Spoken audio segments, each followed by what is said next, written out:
So, hello, Father Tim.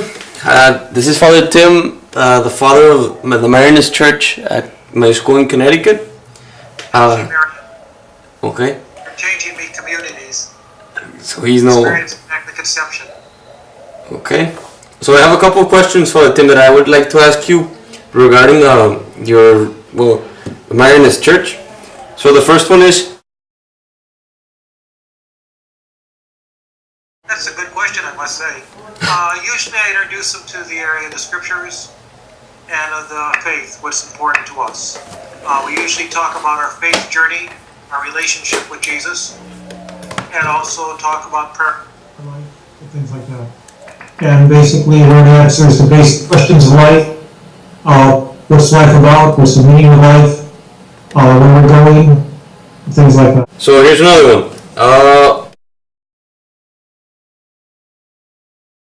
According to the Catholic Church, we have an immortal soul, and that we, according to the Catholic teaching, also they have resurrection of the dead, where their body and soul will be reunited, according to the theology. We do this in one part of ourselves. It's not something physical, but it's basically dealing with our spiritual relationship with God. Okay. So here's another one.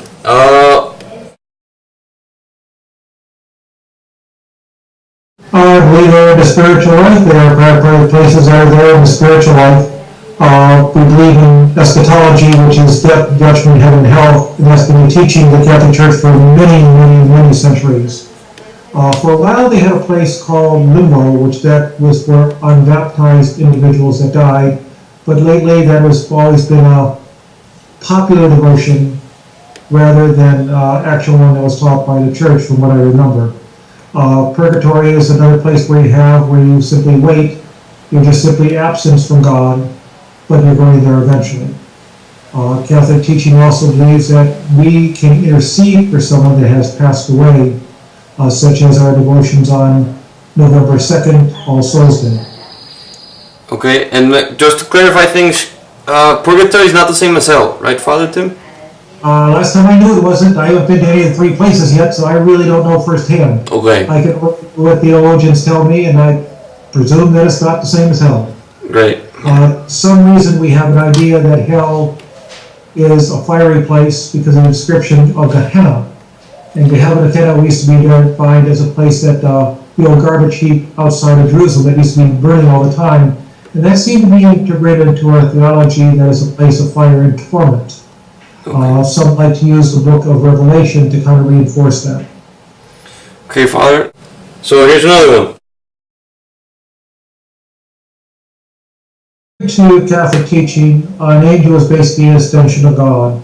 A good angel is one that wants to assist us. There are actually 9 different levels of angels. The guardian angel is one of the traditional ones, and that's supposed to be that each of us has a guardian angel that gives us an idea on how to make the right choices. So some people like to use it as grace, some like to define it as angels. There's different perspectives of how you want to interpret it. But even during the preface at Mass, we refer to the thrones and dominations, the powers, the seraphim, the cherubim, which are basically different levels of angels. Demons are, according to tradition, we have basically 4 different definitions. You have a devil, a demon, you have basically Beelzebub and Satan. Some like to separate them all. Some like to divide them into different levels that are there. Basically, Lucifer, the traditional one that says, I'd rather rule in hell than serve in heaven. That's Paradise, I think Lost is the one that makes that comment, or Paradise Regained. And you also have the area of Satan. And from the Old Testament, the devil originally was a tester. If you look to the book of Job, he tests Job to see whether he's a worthy follower of God. And for some reason, when it went from the Hebrew, the Satan, and translated into the Greek, very similar to El Diablo, the side effect is that it moves from a tester to a tempter. It moves away from God. And if you look at the development, I think you remember a couple of stories that I shared the freshman year, sophomore year, about the film, I think, that talks about the end time demons and things like that, that they basically are there to test us, and then they use the New Testament to tempt us, to move us away from God. almost like a direct competitor. Some psychologists will tell us that it is more a psychological explanation because we believe that God is good and He created the world good. So where do you get evil from? And so the solution of explaining evil is basically a spirit that repels against God. Okay. And that's what some of the ones who look at the Catholic teaching try to explain it that way. It isn't normally part of the Catholic teaching, but that's one of the ways that they explain how evil comes into the world.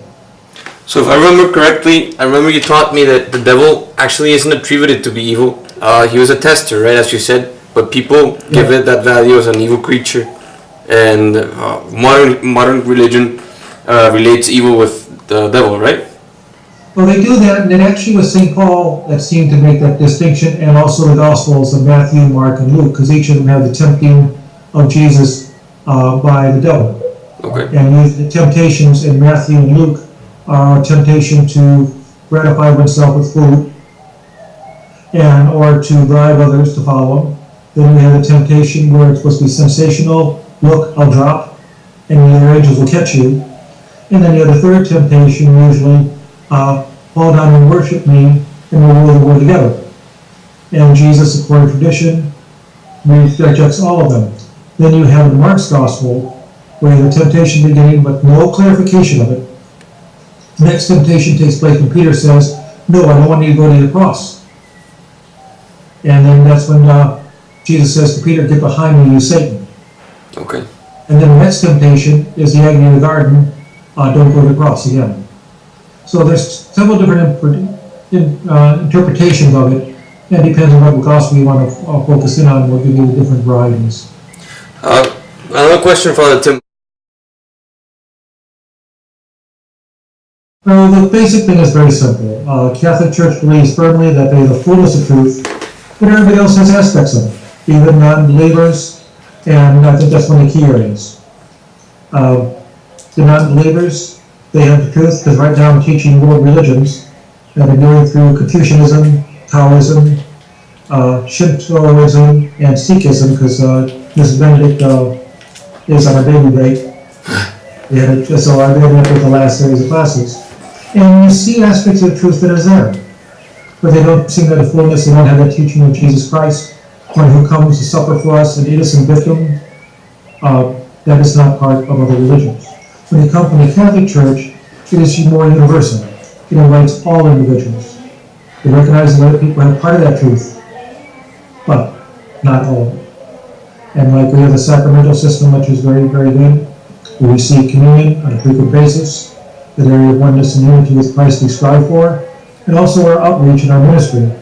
We minister to all individuals, whether believers or not believers. And you saw the community we created at Marianopolis, that all was accepted. We didn't judge or criticize other people's beliefs.